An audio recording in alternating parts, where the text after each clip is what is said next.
Greetings! We're here in the Wallowa-Whitman National Forest outside of the town of Granite. Just stopped off here to look at an interesting bit of water restoration features that are going on in the state of Oregon out here.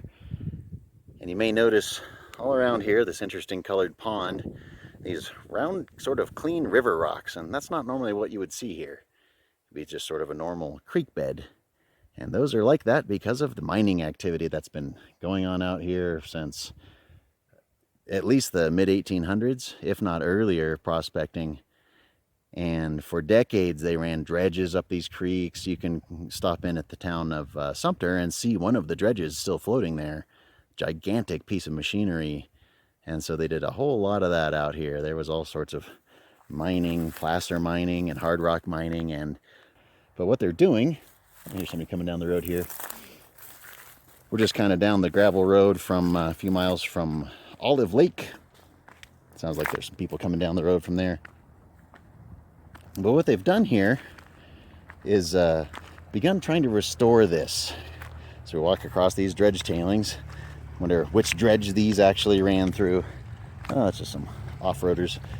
But you hear the rushing water. That normally wouldn't be the case because these would be these individual ponds. And so what they're trying to do is give them the right amount of flow so that they actually can settle out, not necessarily the way they were intended, but the way nature intends. And so you can see here, well, it's very breezy, where they've dug this all up to enable the water to come washing through here. Oh, it sounds like they stopped over there. I wonder if they'll say hi. I'm just looking at the board, guys. There's a, whoa, sorry about the wind, an informational board we can take a look at. It's very, very breezy ripping up the wind, the creek here. But there's all this horsetail and sedges, all these sort of marsh grasses. Whoa, I'm getting in the mushy spot here. It's very wet.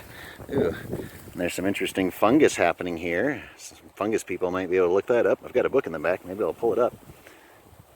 But they've got these cattails getting established. Ooh, these strong breezes keep coming up here out of nowhere. It's very strange. It'll be perfectly calm and then it just blasts through.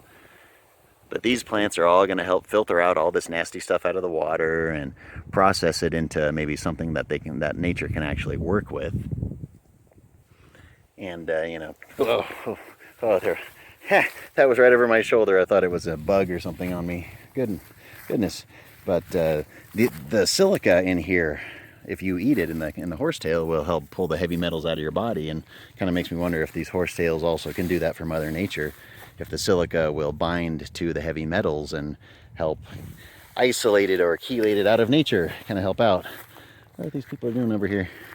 But these tailings go on and on and on, and there's a mine up here and a hard rock mine across the river, or sorry, the creek here. But it's really nice to at least be able to come just a short bit off the pavement here, and gosh, that wind. See some positive progress on miles and miles and miles of dredge tailing piles that you come across out in this country. And you know, there's already quite a lot of ugliness that it went down in the various historical events, but you can see what they're trying to do here is sort of get it to filter out through consecutive pools. And so that's why you saw just down here where they've got it dug out.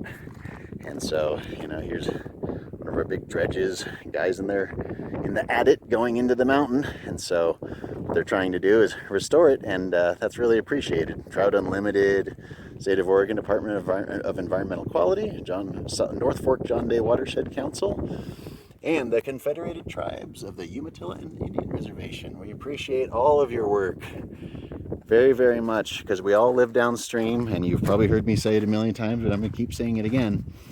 This is our most precious resource on the planet, more precious than anything else other than human life.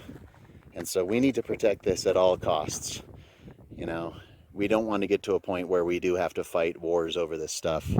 You know, there's enough to go around. We just have to use it correctly and not trash what's there. And that's one of the big problems is, sure, there's water, but you can't use it. You know, what good is an ocean of water you can't use? What good are these ponds when, you know, it's not even safe for waterfowl to be in necessarily? And we certainly can't take advantage of it. You know, it's got pretty colors, but that's about it. It stinks of sulfur, and, you know, we shouldn't get it on our bodies even. You know, I should probably wash these sandals off before I get anywhere farther away from here. But please, everybody, take an example from the people working on this stuff and other projects, such as the restoration they're doing in the stream beds of the John Day River up near the state park I'm going to stay at tonight called Bates State Park. They're doing a good amount of really, really awesome stream bed restoration. So protect the water. This is the most important thing. And if you're protecting water, you're doing the right thing. And I'm going to go ahead and get myself back down to camp, get set up, and enjoy this beautiful evening in the mountains. But I want to thank you oh so very much for joining me here to listen to me rant for, a few minutes about how important it is that we protect this stuff out here in the Wallowa Whitman National Forest in Northeast Oregon, just up from the town of Granite.